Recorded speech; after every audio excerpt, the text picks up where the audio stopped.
leave now. That is a warning from the State Department to any American citizens inside Iran right now as the regime faces its most serious anti-government protests in years. President Trump ratcheting up the pressure on Iran, saying he's putting a 25% tariff on any country that does business there, quote, effective immediately. The violence inside Iran is growing worse amid a brutal crackdown, with one human rights group confirming the deaths of more than 500 protesters. It is an incredible black box, and to think that such a black box could exist in a world of social media like this.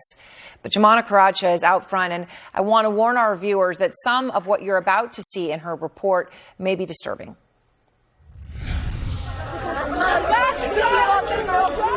From behind the walls of the Iranian regime's censorship, a chilling video has emerged. Every movement of what may be a hidden camera reveals a terrifying picture of what's been unfolding on the ground. They butchered him, this mourner wails. Families gathered at this medical center outside Tehran, searching for loved ones. Lines of lifeless bodies are stored in a warehouse turned morgue. Inside the center, distraught family members stand anxiously in front of a screen that flashes photos of the dead. From that same location, state media had its own pictures and narrative, reporting the majority of the bodies are those of, quote, ordinary citizens.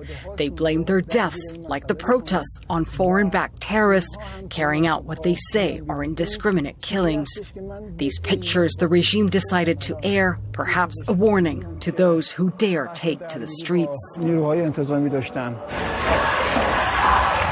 It's almost impossible for us to get real-time updates from Iran. The regime's shut down communications across the country on Thursday, just as nationwide protests against the clerical establishment drew larger crowds to the streets of every province. It's a tactic out of its playbook on crushing dissent, cover it's used in the past to unleash bloody force. The little testimony and images that have been trickling out. Only a small window into what a ruthless regime doesn't want the world to see.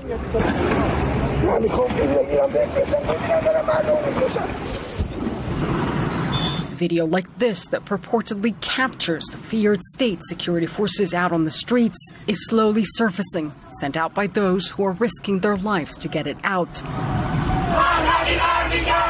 As the U.S. weighs its next move following the president's threats to strike hard if the regime kills protesters, President Trump now saying Iran has reached out to negotiate. But we may have to act because of what's happening before the meeting. In this one location, an estimated 250 bodies, with hundreds more confirmed killed elsewhere, according to activists. The world now braces for what may come when Iran finally emerges from the dark. Jumana Karacha, CNN, London.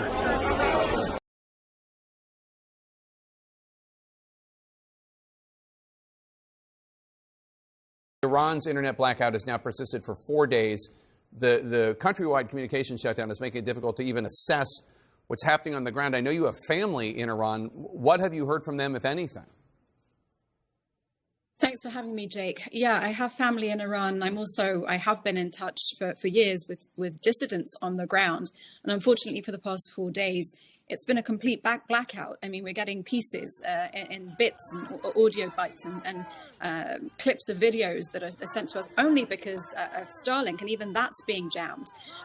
It's not looking good. I mean, there's been 500 confirmed, more than 500 confirmed and documented killings by the state, but it's more likely in the thousands. That's what I'm hearing from the very little information we're getting from within Iran, and they're using military-grade weapons, is what I'm hearing, and close-range shots.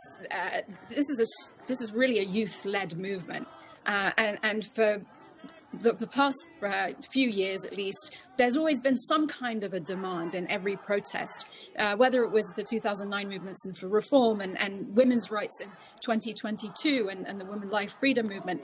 It's unequivocally an overthrow this time, and they're in the millions.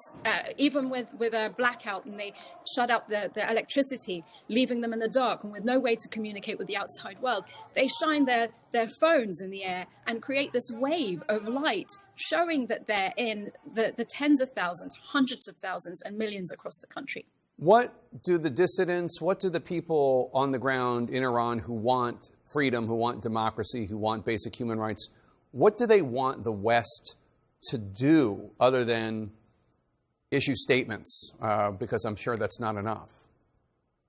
Yeah, it isn't enough. One dissident explained it in the most basic term possible. When a crime is happening to you or you're witnessing a crime, you call the police. We have someone to help us. On an international scale, we have failed the Iranian people. Who are they supposed to call? The criminal is the state. Who are they supposed to call? We go to the UN Security Council to get a multilateral approach to save them and defend their rights. And of course, it's going to be vetoed by China and Russia.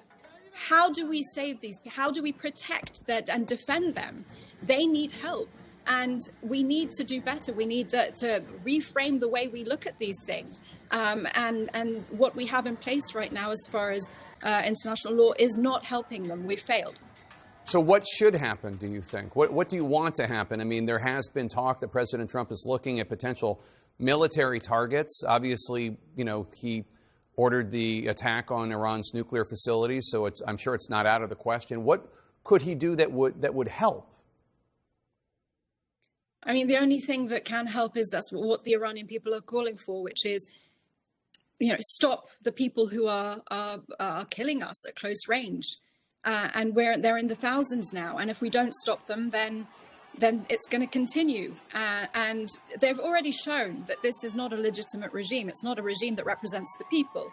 And they want the right to have an internationally monitored, free and fair election. They want to choose their own fate and their own destiny. But how can they do that when they're being met with war bullets simply for asking for freedom? I mean, and so I'm not a politician, Jake. I don't know how that comes about. But all I know is that we can appeal to lawmakers and we can appeal to the international community to do whatever it takes, as one dissident said, do whatever it takes to stop them and protect us. It's really that simple. I don't know what that looks like, but I'm calling on international lawmakers and really for a multilateral approach, everybody coming together. Please, the people of Iran are standing united, shoulder to shoulder. It's a diverse country. They have their political differences, but there's one thing that they agree on. They don't want this regime. So how do we put that in place? How do we protect them? And for the day after, ensure that they have an internationally monitored, free and fair election where they choose their own fate and their own destiny. That's really what they want. That's what they've asked me to relay.